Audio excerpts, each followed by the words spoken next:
Hello everybody, welcome back to my channel. If this is your first time here, welcome. This is Essential Patience and I am Patience.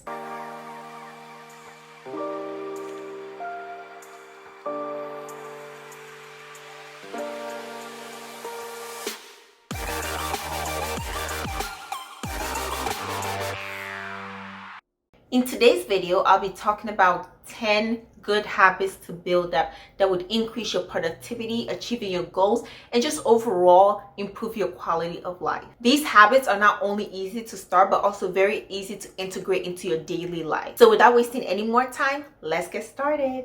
Habit number 1, making your bed in the morning. This is a habit I've been doing for years. Every time I wake up, the first thing I do without even thinking is to make my bed.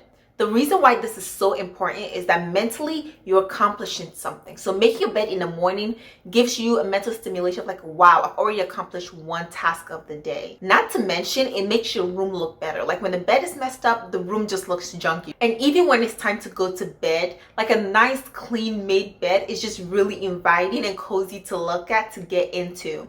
So if you don't already, get into the habit of making your bed first thing in the morning. As soon as you wake up, don't even think about it. After like the first few weeks, it would just be muscle memory.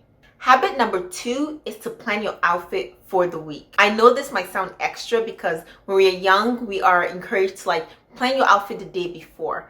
But the problem is that like everybody doesn't have time every single night to like plan the outfit before. So what I got into the habit of doing since I was in like middle school was that I would just iron all my clothes for the week. I would lay them out, get them ready. When I'm doing laundry, I would pick out the clothes I'm gonna wear, iron them, hang them in a certain order I'm going to wear them, and just have an easy week. Another reason why you may want to implement this is because we don't know exactly what the week has for us. Like, of course we know like how it goes day to day, but something could come up and you might just need an outfit to wear, or maybe you work really late that day and you come home, you're tired, you fall into bed.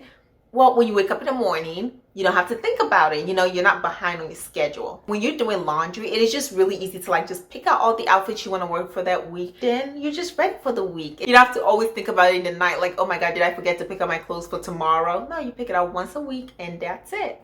Habit number 3 is to go grocery shopping with the list. Actually, just go shopping with the list. Like, even it doesn't have to be grocery shopping, but if you're going out and trying to buy something, have a list with you. What I have gotten to the habit of doing is actually planning out the meals I'm going to eat for the week or even for the month. This helps me in different ways. One thing is that it makes the grocery list really easy to put together. I already know what I want to eat, so if I need a recipe or if I just know what I want in it, I just write it down on my list. Another thing is that it reduces food going bad. So if I'm not going to eat cabbage for this week or next week, like why would I buy it? It's just going to stay in my fridge and rot, right? It reduces the amount you have to buy because you're buying according to what you're ready to eat. It makes sure you have fresh food, so your food is not like in the freezer for months and you're still not eating it because you're just buying it to buy it. Being intentional about grocery shopping would not only save you money and time, but it will make you intentional about what you want to eat. Apply it to all of your other shopping as well. This is specifically for grocery shopping because it's something we do often, but apply it to any other shopping trip you're going on. Take a list. Be intentional about how you're spending your money and what you're buying.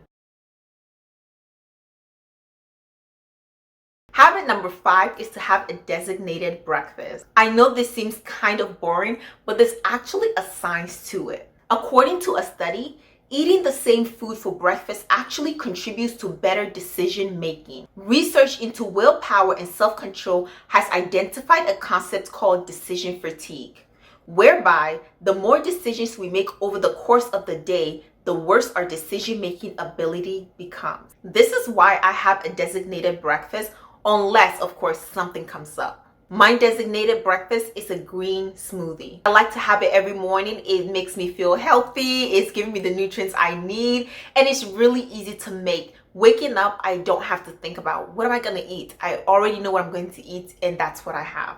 If you have never tried it, I would encourage you to give it a try, at least for like 30 days, and see how much easier your life becomes. Not only will you be eating breakfast more consistently, but also it will make you more intentional about what am I going to eat in the morning. And it will take away so many decisions and allow you to use your brain power and your willpower to make more important decisions. If you're interested in reading more about this study, I will link it below. Habit number 6 is to keep a clean and organized environment. I don't like clutter. This has been consistent with me for a very long time.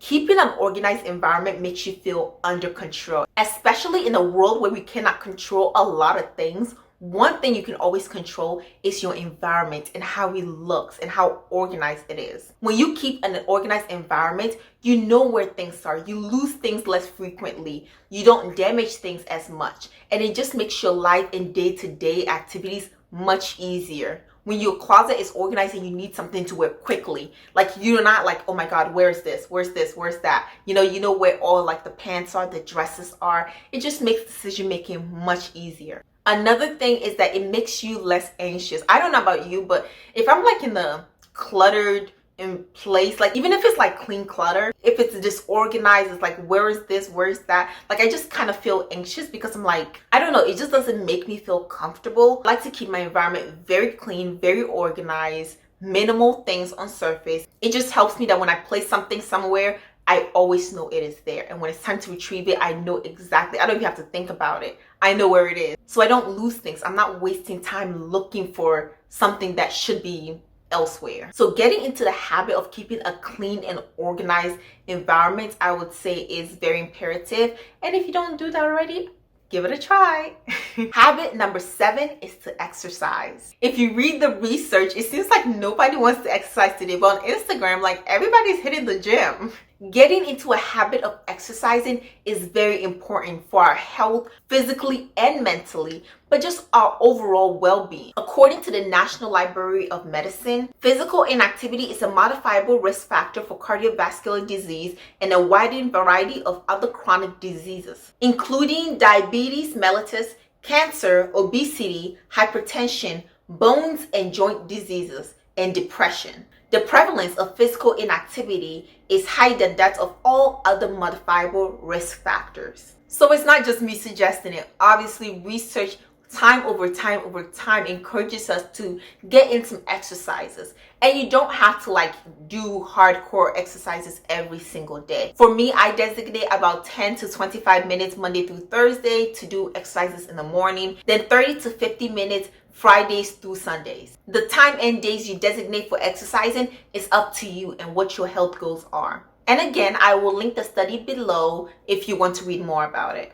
Let's head on to habit number 8, which is reading. Honestly, the younger me will be so disappointed in who I am today as a reader. I used to love reading. Oh my God, I used to read like 50 books in a year, and like not just like thin books, like the huge books. Teen and YA books had me in a chokehold for like an entire decade. I loved it. And while my reading has significantly decreased because I have things to do, I'm trying to get back in the habit of reading more consistently and also reading books that would help me. So not just on like fiction books, but like non-fiction books and history books and books of literature, real literature. It is always good to get into the habit of reading at least a few times a week. I would recommend that you get a book that you are interested in reading to get the momentum going. Maybe one day I would like do a review of like some books because I've read so many books and I can give a ton of reviews about like the best books, worst, fiction, non-fiction, literature, like whatever. I am so into it and I'm getting right back into that habit of reading more consistently, and it's just fun. Reading for entertainment is fun. It opens up your mind. You learn a few things. You may learn some vocabulary, and you don't always have to read to exercise your critical thinking skills. Like half the books I probably read gave me nothing. They were just for like entertainment purposes only, but there's nothing wrong with that. I recommend that you get into the habit of reading, and if you want me to suggest some books for you, let me know. I have plenty. I actually recommend this for more than just reading's sake. There's actually research to back up the importance of reading. Let's read. According to Nest Labs, reading has several benefits, including reducing stress, mental stimulation, memory improvement, vocabulary expansion, better focus, brain connectivity increase, and stronger analytical skills. Habit number 9 is planning your week before it starts. There are so many benefits to planning your week and being intentional about how am I going to spend this week? There are 52 weeks in a year. Being intentional about how those weeks add up and what you're accomplishing week by week by week is really important. These weeks add up to years, these years add up to decades, and you don't want time to pass you by without being intentional about how you're using it. If you don't already, I would recommend that you get a planner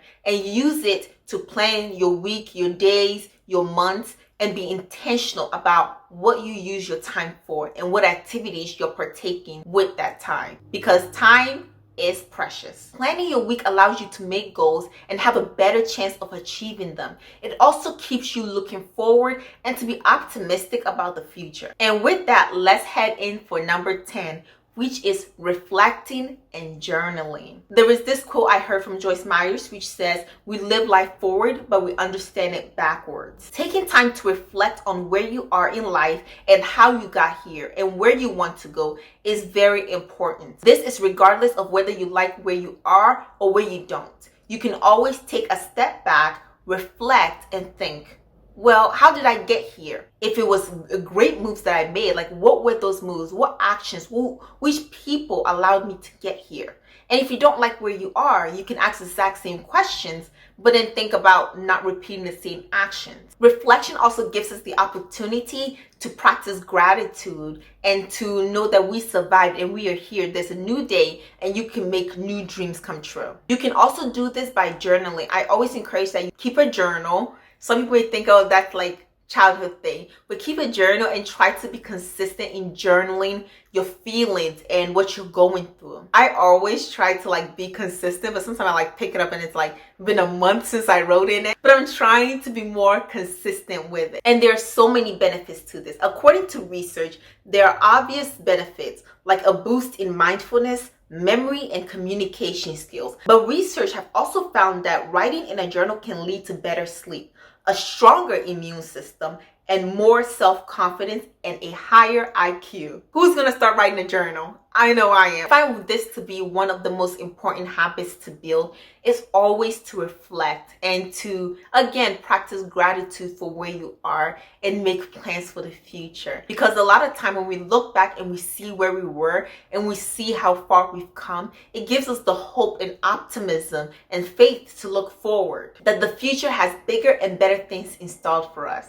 And with that, I'm going to end this video. I hope all of this was helpful and that you implement some of them into your life. Remember to like, comment, and subscribe to this channel if you're not already. And let me know, do you already adapt any of these tips in your everyday life? And how did it help you? And how does it continue to improve your life? Thank you for watching this video, and I'll see you in the next one. Bye!